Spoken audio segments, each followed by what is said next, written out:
Welcome back to All Things Lord of the Rings. I am your host Alex, also known as Solanus Dracone.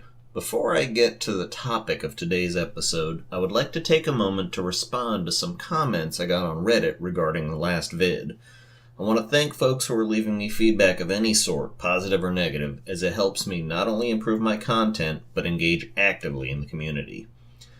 Wherein politely pointed out to me that the map I chose to represent Arda as a whole is considered to be the least accurate map in existence. I agree, it's not incredibly accurate. Things aren't where they should be if you read in depth. I realized that about this map a long time ago. My choice to use it anyways was a purely stylistic one. While much more accurate maps, penned by Tolkien himself, do exist, they are slightly too simplistic in design to really look decent on the screen. One of the choices I have to make while producing these videos is which pictures to use, and the priorities in choosing these pictures has to fall upon visual appeal first and foremost, and second, how much they would suffer for being stretched to the 720p format I use on these vids. I'm afraid that accuracy comes third in the priority list. Sorry, Lefty's wheelchair. Does this lessen my credibility as a Tolkien authority? Perhaps, but my goal was never to be the most accurate person doing this.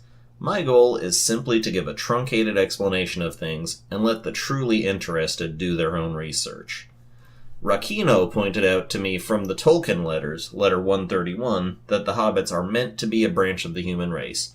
I did indicate this as a possibility, but the letter from the author himself, in his own words, is a pretty solid source, so thank you, Rakino, for keeping me honest. Back on track. Today's video is about the coming of the Elves, the firstborn of Eru's children, the immortal free people. I stated before, the Elves were born at about the time Yavanna and Nienna raised the two trees in the Bay of Wherein. This was not entirely accurate, as they were actually born in the year 1050 of the First Age, the creation of the trees being the moment when time officially began. However, we must take into account that elves are immortal unless killed, so that really kind of is about the same time frame by the way that they and the Ainur perceive time. They weren't found immediately by the Valar either. They did stay around the shores of Wherein for about 500 years before they were found. But first, there was some business to take care of. The Valar knew that the first children would be awakening anytime soon, and that they had better start getting ready to receive them. Varda put up some special stars to guide them, Tulkas cracked his knuckles, Orome got on his horse. The Valar knew they needed to sort Melkor out swiftly. The elves had already woken, and Melkor managed to snag a few of them for perversion duty. But the Valar were riding forth. They attacked Melkor in the north, in the battle known as the Battle of the Powers. After a particularly massive fight, the effects of which even the young elves could feel from far away in Wherein, with the rumbling of the earth and the bright lights in the north, Melkor retreated to Utumno, and thus began the siege. After years of intense combat, they finally managed to literally blow the roof off of Utumno, and they chained Melkor and dragged him back to Valinor. There, he went on trial, with Manwë as the judge. Melkor pleaded forgiveness, debasing himself before them, but the Valar weren't having any of that, and banished him to the halls of Mandos for 3 ages. Melkor sat and stewed for that whole time, and remembered one thing. This humiliating defeat was because of the coming of the Elves. He would not forget that detail. So, now that the immediate threat of Melkor was sorted out, for now at least, the Valar felt it was a good idea to go find the Elves and bring them back to Valinor to protect them from any further evil influence. Orome was in charge of this venture, and after much seeking, he found the elves at Wherein and invited them all to come back and check out the awesome place they had set up to welcome the firstborn, and these 2 bitchin' trees that made light. Most of the elves thought that this sounded like a pretty cool idea, and so they were on board with the journey.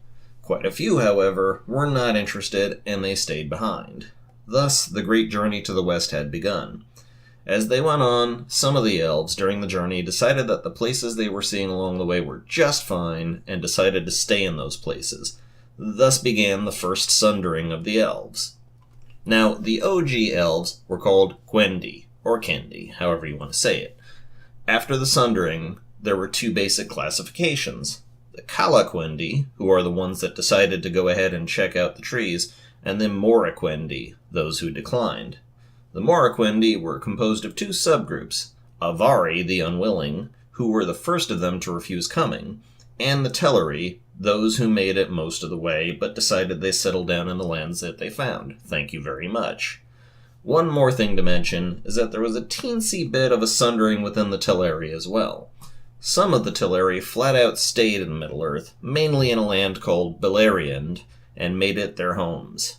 Others of the Teleri did make it across the sea and beheld the two trees, but they decided that, while it was cool and all, they really preferred the seas and forests of Middle-earth and Beleriand, and either went back across the sea, or else they stayed along the eastern coasts of Aman, and upon an island off the coast of Aman called Tol Eressëa.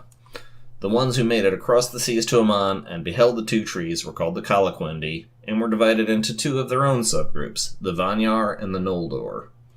So, the Vanyar and the Noldor, the true Calaquendi, founded a city, Tirion upon Tuna.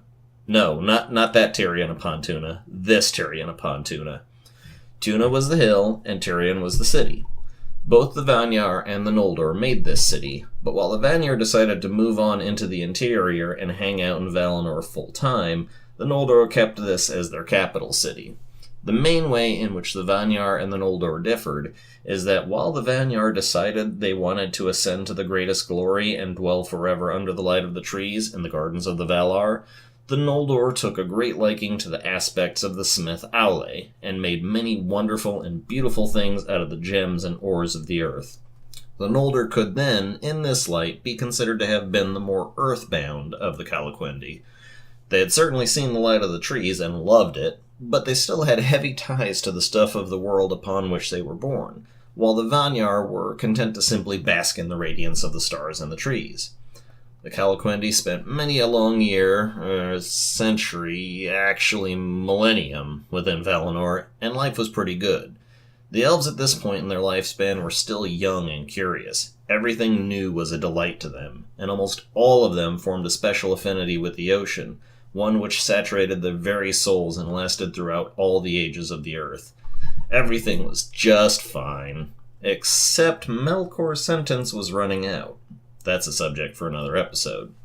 I want to thank everybody for watching and listening and providing me feedback. I want to remind everyone that if you have any corrections for me, I am more than happy to admit to them in upcoming videos once I've researched them properly for authenticity. Keep it coming, guys. This kind of heartful discourse is just what I've been hoping to spark. Once again, I am Alex, also known as Solanus Dracone, and this has been All Things Lord of the Rings. Goodbye!